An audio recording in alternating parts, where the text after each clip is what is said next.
Good morning students, welcome to Shaheed Pramod BSc BEd 4 year integrated course, subject zoology. और आज का topic है हम लोगों का फैसिला हेप्टिटिका। फैसिला हेप्टिटिका को क्या द शिप लीवर भी फ्लूक भी बोला गया है। जो फाइलम पैल्टीहेल्मिन्थ का उसका जनरल कैरेक्टर क्लासिफिकेशन मैंने पिछले लेक्चर में बताया है। अब वो हमारे ऑर्गेनिल्स जो दो हैं, ठीक है, लेकिन अभी पहला ऑर्गेनिल्स पढ़ना है, वो है फैसिला हेप्टिटिका, जिसे हम लोग क्या बोलते हैं, शिप लीवर फ्लूक भी नाम से जाना जाता है। अब हम पढ़ते हैं फैसिला हेप्टिटिका के बारे में। फर्स्ट ऑफ ऑल फैसिला हेप्टिटिका पता है शिप लीवर फ्लूक बोलते हैं। अब उनका सिस्टमेटिक पोजीशन क्या होगा। फाइलम क्या है, platyhelminth, class trematoda, order digenea, family किस फैमिली में आता है, fasciolidae. Okay, Fasciola hepatica has known as common liver fluke sheep. Liver fluke is a parasitic ट्रिमेटोडो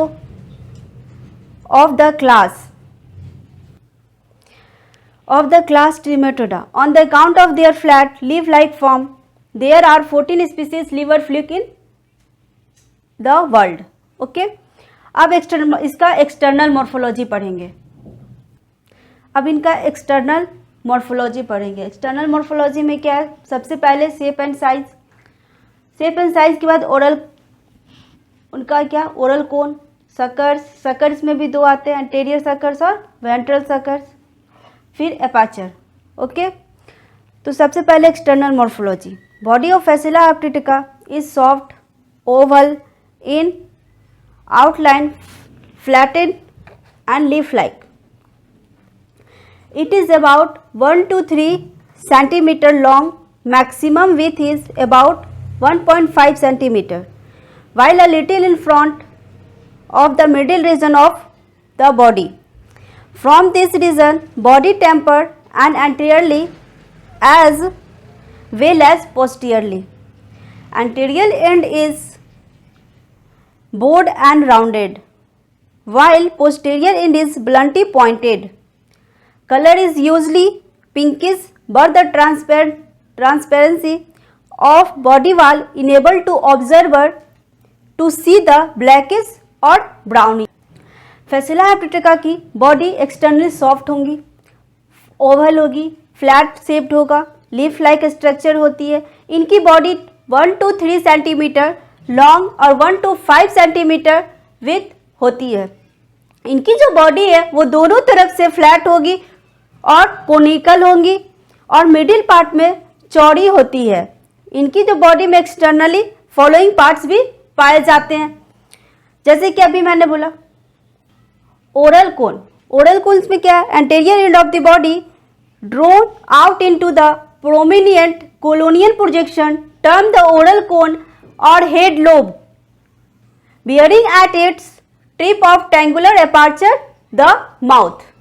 फैसिला hepatica के बॉडी में एंटीरियर एंड पर कोलोनियल शेप होते हैं, जिसके कारण इस भाग को ओरल कोन कहा जाता है, जिनकी सरफेस पर ट्रायंगुलर ओपनिंग पाई जाती है, जिसे हम माउथ कहते हैं। Second, sucker.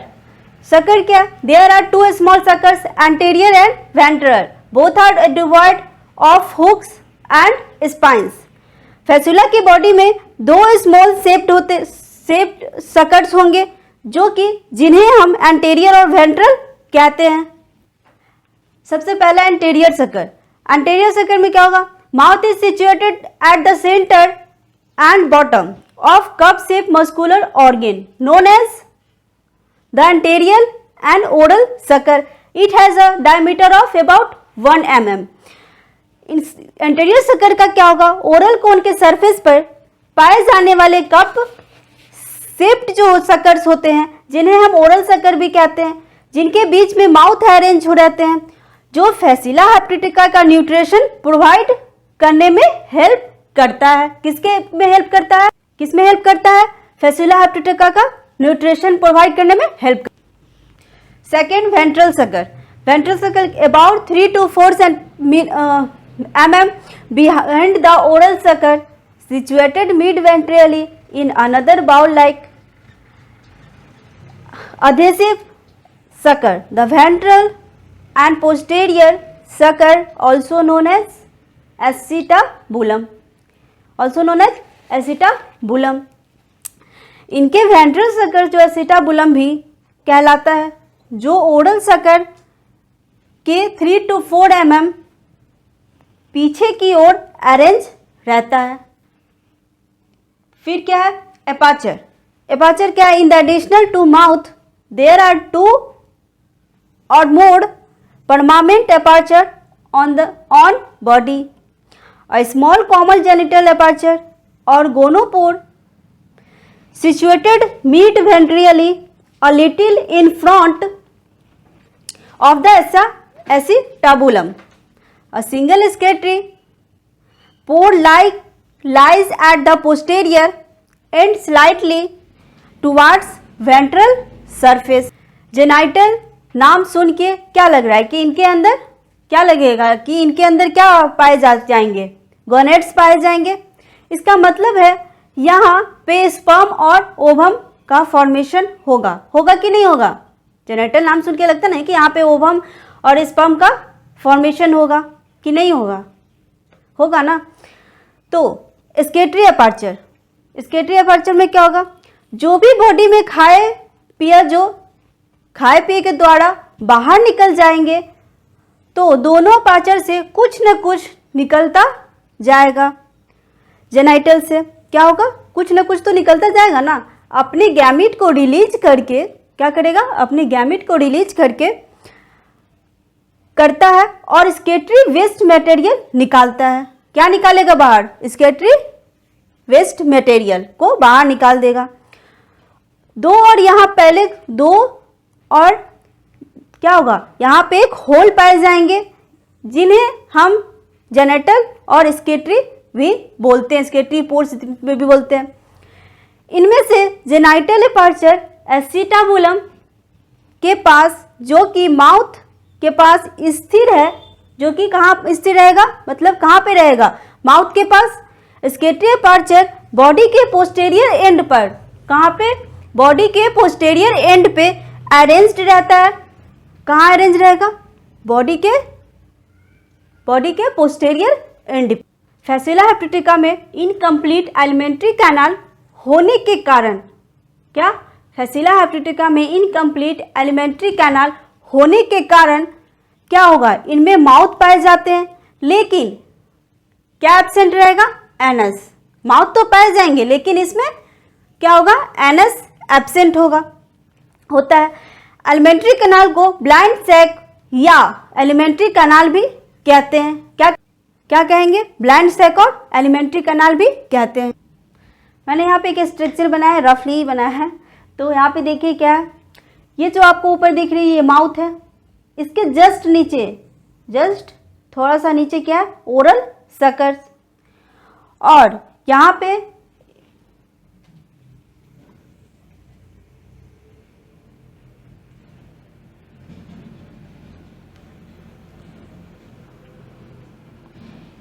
ये जो आपको दिख रहा है क्या है? Ventral sucker. इसको क्या कहेंगे? वेंट्रल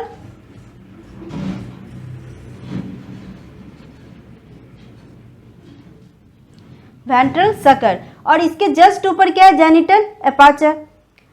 और इसके नीचे आ जाइए, एक यहाँ पे पोर है जिसे हम अभी जस्ट बोले थे कि एलिमेंट्री कैनाल, मतलब सॉरी, इसके बाहर किसके द्वारा निकालेगा? जो वेस्ट मैटर स्केटरी पोर के द्वारा।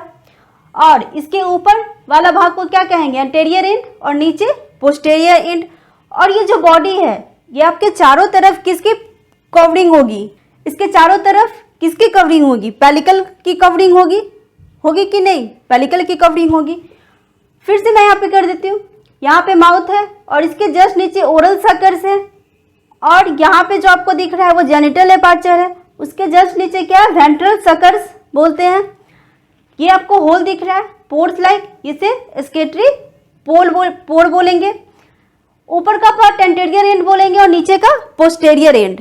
ओके, अब क्या पढ़ेंगे? Digestive system. डाइजेस्टिव सिस्टम में क्या होगा कि सबसे फर्स्ट एलिमेंट्री कैनाल आएंगे जिसमें माउथ एंड ओरल चैम्बर, उसका second pharynx, third oesophagus, fourth intestine, फिर उसके बाद क्या आएगा, फूड एंड फीडिंग, और लास्ट डाइजेशन। तो सबसे पहले एलिमेंट्री कैनाल पढ़ेंगे हम, ठीक है। क्या पढ़ेंगे, एलिमेंट्री कैनाल, उसके बारे में हम जानेंगे। एलिमेंट्री कैनाल क्या है, Fasciola hepatica has an incomplete alimentary canal as it lacks the anus. Okay, अब देखिए एलिमेंट्री कैनाल में क्या हुआ, डिवाइडेड इनटू फॉलोइंग पार्ट्स। कितने पार्ट्स में डिवाइड है, अभी मैंने बोला mouth and oral chamber, pharynx, oesophagus, intestine, इतने पार्ट्स में डिवाइडेड है। तो सबसे फर्स्ट क्या पढ़ेंगे, mouth and oral chamber. Mouth and oral chamber में क्या होगा कि माउथ जो है वो सर्कुलर पोर के रूप में है। इसका स्ट्रक्चर कोन की तरह होता है। कैसा होता है, कोन की तरह। और माउथ के चारों तरफ क्या प्रेजेंट होगी, माउथ के चारों तरफ क्या प्रेजेंट होगी, सकर्स प्रेजेंट होंगे। अब इसके बकल कैविटी की का बात करते हैं, किसका बात करेंगे, बकल कैविटी की बात करते हैं। तो बकल कैविटी माउथ के अंदर ही आ जाते हैं। किसके अंदर आएंगे, माउथ के अंदर आ जाएंगे। और एक स्मॉल चैम्बर की तरह होता है। क्या होगा, एक स्मॉल चैम्बर की तरह होता है। और ये कहाँ ओपन होगा, स्मॉल चैम्बर की तरह होगा। और कहाँ ओपन होगा, ये फेरिंग्स में जाकर ओपन होंगे। कहाँ ओपन होंगे, फेरिंग्स में जाकर ये ओपन होंगे। सेकंड क्या है, फेरिंग्स। अब पढ़ेंगे फेरिंग्स में क्या है, स्मॉल होगी, circular, muscular canal, thick muscular वाल, मेनी फेरिंग्स ग्लैंड प्रेजेंट होंगे। क्या फेरिंग्स जो है वो स्मॉल, जो कि सर्कुलर की तरह मस्कुलर कैनाल के रूप में होती है। किसके तरह होंगी, मस्कुलर कैनाल के रूप में होती है। और थिक होंगी, थिक मस्कुलर वाल होंगी। इसमें मेनी फेरिंग्स, क्या होगा, मेनी फेरिंग्स ग्लैंड प्रेजेंट होगी। क्या ग्लैंड प्रेजेंट होंगी, फेरिंग्स ग्लैंड प्रेजेंट होती है। अब क्या है, इसोफेगस में क्या है, it is following bye short narrow oesophagus which lined by a single layer of epithelial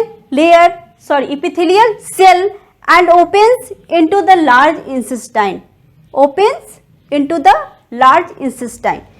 ये क्या इंटेस्टाइन, मोस्ट इंपॉर्टेंट टॉपिक है। यहाँ से क्वेश्चन आप लोगों को पूछा जा सकता है, ठीक है, कोई भी क्वेश्चन पूछा जा सकता है यहाँ पे इंटेस्टाइन से, इसीलिए इसे ज्यादा ध्यान से आप लोग देखिएगा। इंटेस्टाइन जो है वो दो भाग में डिवाइड हो जाता है। ये बॉडी के एंड तक प्रेजेंट रहता है। कहाँ तक प्रेजेंट रहेगा, बॉडी के एंड तक। और फिनिश हो जाता है बिना किसी पोर से। क्या हो जाएगा, फिनिश हो जाएगा बिना किसी पोर से। सेकंड क्या है, फूड एंड फीडिंग। इसमें क्या होगा कि migration occurs during feeding. It has been founded that hungry flocks migrate into smaller bile duct and capillaries for feeding. They suck up food, lymph, bile and tissue pieces wrapped off by oral sucker from the wall of bile passage. Oral sucker and muscular pharynx serve as an efficient सस्टोरियल apertures. फेसुला हेप्टिटिका में एक host है, उसके अंदर parasitic के रूप में, किसके रूप में, पैरासाइटिक के रूप में पाया जाता है। ये जो बाइल डक्ट होता है लीवर में रॉट डिजीज कॉज करता है। क्या करता है, रॉट डिजीज कॉज करेगा। होस्ट सेल का जो बाइल डक्ट है जो होता है, वहां से ब्लड को और लिम्फ को, किसको, ब्लड को और लिम्फ को सक कर लेता है। क्या करना, सक कर लेना। सक मतलब चूस लेता है उस चीज को, ठीक है, सक करता है। इसका कार्य कौन करता है, सक करने का कार्य कौन करेगा, ओरल सकर्स और माउथ के हेल्प से, किसके हेल्प से? ओरल सर्किट्स और माउथ के हेल्प से करता है। और इसके साथ में मस्कुलर फेरिंग्स भी हेल्प करता है। कौन हेल्प करता है? मस्कुलर फेरिंग्स भी हेल्प करता है। मीजन का डाइजेशन, अब क्या? Digestion which is extra cellular take place in the क्या? Intestine. Distribution of digested food is completed by the ramifying diverticula of intestine aided by mesenchyme. There being no circulatory system, waste material diffuse into the surrounding mesenchyme or ingested through mouth. Absorption of some digested food and amino acid. क्या? Some digested food and amino acid also take place through tegument. Food is reserved in the form of glycogen and fat. Reserved in the glycogen and fat in mesenchyme and muscles. इनमें क्या होगा? इनमें digestion extra cellular होता है और ये जो digestion होता है वो इंटेस्टाइनल कैविटी के अंदर कंप्लीट होता है। कहाँ पे कंप्लीट होगा? इंटेस्टिनल कैविटी के अंदर। जो बचा हुआ डाइजेशन फूड है वो कंप्लीटली इसके अंदर न्यूट्रिशन मटेरियल नहीं होते हैं। कुछ इसमें क्या होगा? कुछ इसमें एक्सक्रीटरी पोर द्वारा बाहर निकाल दिया जाता है। जैसे कि एक एग्जांपल मैं बता रही हूं, यहां पे सेल्यूलोज का डाइजेशन नहीं कर पाने के कारण वेस्ट मटेरियल के रूप में बाहर निकाल दिया जाता है। उसी तरीके से यहां पर भी क्या होगा? बाहर निकाल दिया जाता है। डाइजेशन फूड का डिस्ट्रीब्यूशन कौन करता है? डाइजेशन फूड का क्या डिस्ट्रीब्यूशन कौन करता है? इंटेस्टाइन कैकी का। अब क्या है? एक्सक्रीटरी डक्ट, सॉरी सबसे पहले एक्सक्रीटरी सिस्टम पढ़ेंगे हम। तो एक्सक्रीटरी सिस्टम सबसे पहले पढ़ेंगे। इसमें क्या है? This system concern with excretion and osmoregulation is similar to that of phalanges. It comprises of a large number of flame cells or flame bulbs or protonephridia connected with an intricate system of excretory duct of various order. फैसुला एप्टिका में excretory system जो है so same digestive system जैसा ही होगा। क्या? Same digestive system जैसा ही होगा। फैसुला एप्टिका में digestive में क्या था कि ब्रांचिंग, क्या था? ब्रांचिंग। इसमें भी ब्रांचिंग रहेगा। क्या रहेगा? ब्रांचिंग तो रहेगा, लेकिन इनमें ट्रंक्स निकला हुआ रहता है। उसमें ट्रंक्स नहीं होते और इसमें ट्रंक्स निकला हुआ रहता है। इनमें दो तरीके का एक्सक्रीटरी होते हैं। कौन कौन सा? Excretory duct and flame cells. कौन कौन सा रहेगा? एक्सक्रीटरी डक्ट और फ्लेम सेल्स। सबसे पहला एक्सक्रीटरी डक्ट। सबसे पहले हम एक्सक्रीटरी डक्ट्स के बारे में पढ़ेंगे। Lehman of flame sales is continuous with a microscopic capillaries duct. Capillaries duct form a few protonephrida open into a narrow collecting tubule, excretory vessels of anterior part of the body open into four trunks,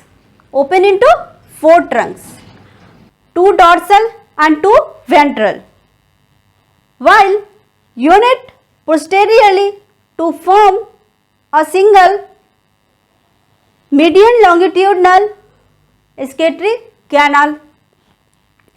It extends up to the posterior end of the body. It opens out through the single excretory pore situated ventrally. इसमें एक main excretory canal होता है जो कि कहाँ open होगा, excretory पोर में open होगा, और इसमें लेटरल ब्रांचेस पाई जाती है. क्या पाई जाती है? लेटरल ब्रांचेस पाई जाएगी, और लेटरल ब्रांचेस के एंड पे एक फ्लेम सेल्स पाई जाती है. क्या? लेटरल ब्रांचेस के एंड पे एक फ्लेम सेल्स पाई जाएगी. ये मैंने आपको यहाँ पे डायग्राम बताया कि डायग्राम के से आप लोगों को कुछ समझ में आएगा. यहाँ पे आप लोगों को डायग्राम जो दिख रहे हैं वो सबसे पहले यहाँ पे देखिए क्या है कि ये excretory कैनाल है, ये जो आपको दिख रहा है. उसके बाद यहाँ पे excretory ट्रंक्स, ये जो मैंने ट्रंक्स बोले ना, जो ट्रंक्स निकले होते हैं वो देखिए excretory ट्रंक्स है. इसके ऊपर ये दोनों excretory वेहिकल्स हैं, ये जो दो बीच में दिख रहे हैं वो excretory वेसल्स है. अब यहाँ पे ये दोनों आपको ट्विंस नजर आएगा. ट्विंस के बाद यहाँ पे ये जो आपको पोर्शन है, यहाँ ये तीनों आप क्या है कैपिलरी ट्यूब्यूल्स बोलते हैं. और यहाँ पे जो आपको ये जो ब्रांचेस निकली है ना, थर्ड 3 ब्रांचेस निकली है, जो तीनों को क्या कहेंगे? Capillary duct. अब ये जो तो आपको फूल जैसे यहाँ पे जो दिख रहा है, राउंडेड फूल जैसा दिख रहा है ना, इसे हम क्या कहेंगे? फ्लेम सेल्स और ल्यूमन ऑफ फ्लेम सेल्स. इसके अंदर जो है इसे हम कहेंगे ल्यूमन ऑफ फ्लेम सेल्स. आपको डायग्राम समझ में आ गया? यहाँ पे excretory canal, excretory trunks, excretory vessels, ये दो आपका ट्विंस. यहाँ पे जो थर्ड ब्रांचेस निकली इसे कैपिलरी डक्ट बोलते हैं. और ये जो आपका फूल जैसा निकला है यहाँ पे इसे क्या कहेंगे? Flame cells. और इसे ल्यूमन ऑफ फ्लेम, और ये कैपिलरी ट्यूब्यूल्स है. ये तीनों क्या है? Capillary tubules. डायग्राम समझ में आ गया excretory सिस्टम का. अब सेकंड है फ्लेम सेल्स. फ्लेम सेल्स पढ़ेंगे. सेकंड है फ्लेम सेल्स. फ्लेम सेल्स क्या है? The flame cells are modified mesenchymal cells to perform the excretory function. Each flame cells consist of intracellular lumen in which few long cilia are present.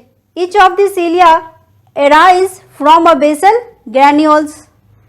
As this structure vibrate like a flicking of a flame. क्या होगा? It consists large number of flame cells or photonephridia connected with a small excretory duct. Flame cell ये irregular shape की mesenchymal cells होती है. इनकी जो middle में intracellular present होता है. ये देखिए डायग्राम में क्या है? एक ट्यूब लाइक यहाँ पे स्ट्रक्चर है, ठीक है, जो कि टर्मिनेशन ऑफ कैपिलरीज डक्ट, इसे क्या बोलते हैं? Termination of capillary duct. और ये जो आपको सीलिया जैसा दिख रहा है ना, इसे हम सिलियरी फ्लेम बोलते हैं. और इसको सेल ल्यूमन, और यहाँ पे क्या है? फ्लेम सेल्स कहाँ दिख रहा है? ये रहा, ये क्या है? Flame sales.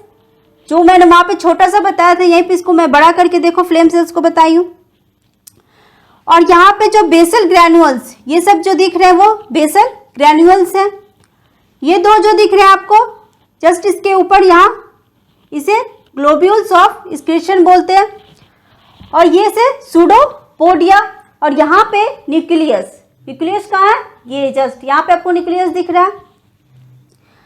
पूरे डायग्राम में क्या हो? सबसे पहले क्या कि यहाँ पे टर्मिनेशन ऑफ कैपिलरीज डक्ट, उसके बाद कैपिलरी सिलियरी फ्लेम्स, ये जो दिख रहा है ये सिलियरी फ्लेम्स है। सेल ल्यूमन, और ये जो है ये फ्लेम सेल्स है। यहाँ पे जो आपको ये सब दिख रहा है सिलियरी के ऊपर जस्ट, जिसे क्या कहते हैं बेसल ग्रैन्यूल्स, और ये ग्लोब्यूल्स ऑफ एक्सक्रीशन के यहाँ पे जो आपको ये ऐसा दिख रहा है उसे हम सूडोपोडिया कहते हैं, और यहाँ पे न्यूक्लियस, ठीक है।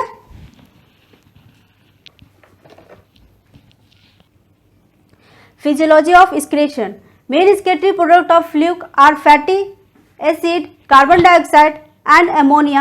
These substances diffuse into photonephridia flame cells form the surrounding of mesenchyme.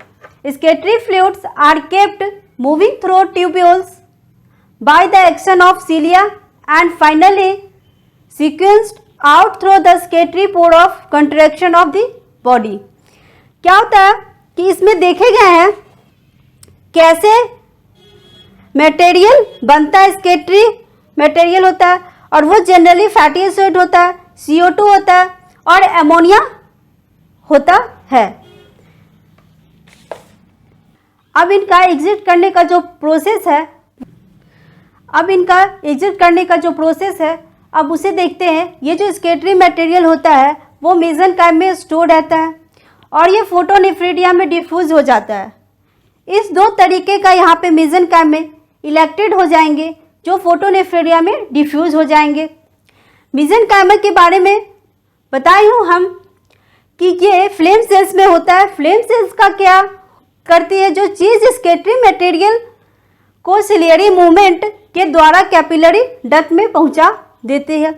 जैसे कैपिलरी डक्ट में पहुंचा कर ये एक्सक्रीटरी कैनाल में पहुंचाएगा। अब ये एक्सक्रीटरी कैनाल से पहुंचते हुए ये एग्जिट हो जाती है, क्या होता है, बाहर निकल जाता है। अब हम रिप्रोडक्शन पढ़ेंगे। रिप्रोडक्शन में क्या है, मेल रिप्रोडक्शन है, फीमेल रिप्रोडक्शन। तो सबसे पहले हम मेल रिप्रोडक्शन के बारे में जानते हैं कि मेल रिप्रोडक्शन क्या है। सबसे पहले reproduction, Fasciola hepatica hermaphrodite, the female and male genital duct open into common chamber called genital atrium. The gonads in this liver fluke are well developed. The genital arterium is situated in anterior part of the body and it's open out through common genital aperture or gonopore. The gonopore is located just in front of acetabulum. क्या है कि इस mail और female दोनों पाए जाएंगे। Mail और female genital duct जो है वो ओपन है कॉमन चैम्बर के अंदर, जिसको हम बोलते हैं जेनिटल आर्टियम। इसमें जो गोनेड्स प्रेजेंट होती है वो पूरी तरह से डिवॉल्व्ड होंगी, डिवॉल्व्ड होते हैं। इसका जो एंटीरियर पार्ट है वो बॉडी का वो ओपन होता है गोनोपोर में, और गोनोपोर जो है वो सेप्टुबुलम के जस्ट फ्रंट में प्रेजेंट होगा। कहाँ प्रेजेंट होगा, एसिटाबुलम के जस्ट फ्रंट में प्रेजेंट होगी। अब male reproductive system, male reproductive system is consist of testis, vasa deferentia, seminal vesicles, ejaculatory duct, cirrus और penis, prostate gland and genital आर्टियम। क्या, जेनिटल आर्टियम। अब male reproductive organ, male reproductive organ कौन कौन सा आता है? सबसे पहला टेस्टिस, दूसरा वासा डिफरेंशिया, तीसरा ejaculatory duct, fourth cirrus and cirrus sac. सबसे पहले testis, there are two in number much ramified, tubular and placed, are behind the other with tandem arrangement in the posterior middle part of the body, branched and tubular structure. क्या होगा, testis का जो संख्या है वो 2 होती है, ये ब्रांच्ड होगी, एक ट्यूबुलर स्ट्रक्चर होगी। इस तरह से जो अरेंज होगा उसे हम टैंडम अरेंजमेंट कहते हैं। टेस्टिस जो है वो पोस्टेरियर मिडिल पार्ट में है। अब second, vasa deferentia, vasa deferentia और सेमिनल वेसिकल्स भी बोलते हैं, और narrow and cylinder sperm duct on vasa deferentia to vasa deferentia, run side of anteriorly up to the level of acetabulum. They become united and form a large pear-shaped seminal vesicles for storage of sperm. Testis से निकलकर आगे की ओर जाता है. अब आ जाइए इजैक्युलरी duct. इजैक्युलरी duct में क्या होंगे कि the seminal vesicles continuous anteriorly into a very narrow and consist duct coil duct called ejaculatory duct. इसमें क्या होगा कि कॉइल्ड होगा, जो इसमें जो नैरो होंगे, एंड कॉइल डक्ट जो होगा उसे हम इजैक्युलरी डक्ट बोलते हैं. अब फोर्थ है cirrus and cirrus sac. The cirrus को पेनिस भी बोलते हैं. It is muscular and elongated structure into with ejaculatory duct opens. Fasciola के मेल रिप्रोडक्शन यूनिट में जो मेन इंपॉर्टेंट टॉपिक आता है वो है साइटस एंड साइरस सैक. ये जो साइरस है उसे पेनिस भी बोलते हैं और ये मस्कुलर एंड इलोंगेटेड स्ट्रक्चर का होता है जहां पर इजैक्युलरी डक्ट ओपन होती है. फिफ्थ है पोस्ट्रेट gland. The ejaculatory duct is surrounded by numerous unicellular prostate gland. These glands open into ejaculatory duct and the secretion alkaline help in free movement of sperm during copulation. क्या होगा, इसका जो secretion है वो अल्कलाइनिक होगा. Copulation के समय जो हेल्प करता है फ्री मूवमेंट ऑफ स्पर्म में. किसमें हेल्प करता है? फ्री मूवमेंट ऑफ स्पर्म में. अब तो मेल पढ़ लिए, अब फीमेल पढ़ते हैं. Female reproductive organs. सबसे पहले फीमेल रिप्रोडक्टिव ऑर्गन्स में क्या आ जाएंगे, जो मेन जो फीमेल रिप्रोडक्टिव होता है जैसे कि ovary, oviduct, ootype, Laurer's, canal, shells gland and their ducts. सबसे पहले ovary. Solitary, highly branched and tubular structure. It is lies anterior to the testis. Ovary जो है वो सिंगल होता है, इसमें ब्रांचिंग बहुत ज्यादा होगी और एक ट्यूबुलर स्ट्रक्चर होंगे. Second oviduct.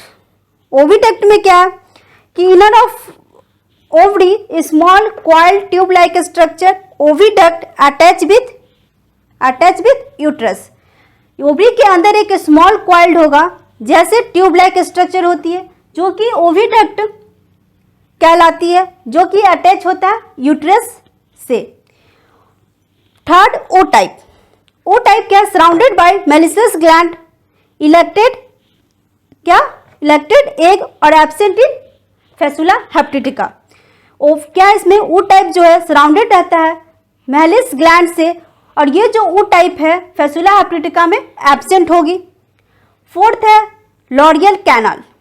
लॉरियल कैनाल में क्या होगा, small tube arises through oviduct. Small tube like structure होंगी जो कि ओविडक्ट से अराइज होती है. ठीक है. अब फिफ्थ है क्या, cell gland and their ducts surrounded of ootype, numerous unicellular cells gland, सबटान सिक्रेशन, लेयर फॉर्मेशन. ये जो सेल्स ग्लैंड है जो है वो सराउंडेड रहती है ओ टाइप से, न्यूमरस होगी. ये जो यूनिसेलुलर है बहुत सारे सेल्स ग्लैंड पाई जाती है. ये जो सेल्स ग्लैंड है इसे कुछ सब्सटेंस से सिक्रेशन होता है जो कि चारों तरफ लेयर का फॉर्मेशन करेगा. क्या करेगा? चारों तरफ लेयर का फॉर्मेशन करेगा. हमने फेसुला हेप्टिटिका में सबसे पहले फेसुला हेप्टिटिका क्या है वो जाने, फिर उसका सिस्टेमेटिक पोजीशन, और उसके बाद एक्सटर्नल मोर्फोलॉजी में इसका एक्सटर्नल मोर्फोलॉजी क्या होगा डायग्राम के सहित. उसके बाद oral cones, suckers, anterior suckers, ventral suckers, apertures होते हैं. फिर डाइजेस्टिव सिस्टम. डाइजेस्टिव सिस्टम में क्या क्या पड़ा, एलिमेंट्री कैनाल में mouth and oral chamber, pharynx, oesophagus, intestine, food and feeding, digestion. फिर स्केटरी सिस्टम. स्केटरी सिस्टम में क्या पड़ा, स्केटरी डक्ट, फ्लेम सेल्स और फिजियोलॉजी ऑफ एक्सक्रीशन. उसके बाद आइए रिप्रोडक्शन पे। रिप्रोडक्शन में क्या क्या पढ़ा कि सबसे पहले रिप्रोडक्शन का प्रोसेस, फिर male reproductive organ, male reproductive में टेस्टिस, भाषा डिफरेंसिया। उसके बाद क्या था कि उसके बाद हमने मेल पढ़ लिया। फिर फीमेल, फीमेल में क्या क्या पढ़ा, फीमेल रिप्रोडक्टिव में ovary, oviduct, ootype, Laurer's canal और shells gland and their ducts. अब हम यहाँ तक रिप्रोडक्शन हो गया। अब नेक्स्ट लेक्चर नेक्स्ट डे।